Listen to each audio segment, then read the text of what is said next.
মা যখন রান্না করতে বলে ভার্সেস বয়ফ্রেন্ড যখন রান্না করতে বলে। মানা, আজকে খুব গরম পড়েছে জানিস তো। তুই একটু চল না রে, আমাকে রান্নার কাজে একটু হাতে হাতে সাহায্য করে দিবি। এই মরেছে। তাহলে আমি একটু ঘরে এসে বসতে পারতাম। মা, এত গরমে জাস্ট আমি কিচ্ছু করতে পারবো না।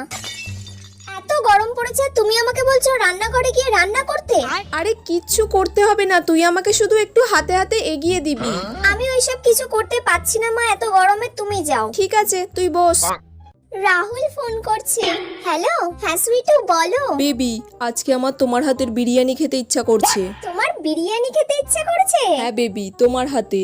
আচ্ছা, আমি আমার হাতের এই স্পেশাল বিরিয়ানি এই গরমের মধ্যেও তোমার জন্য করতে রাজি আছি। এবার এই বিরিয়ানিটা নিয়ে গিয়ে রাহুলকে খাওয়াবো, ও খুব খুশি হবে। যাই।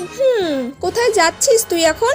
এবার কি বলবো মাকে? তোমার এই বয়ফ্রেন্ডের সঙ্গে গুলুগুলু না ছুটিয়ে দেবো একদম। দূর ব্যাং, মা তো সব বুঝে গেছে।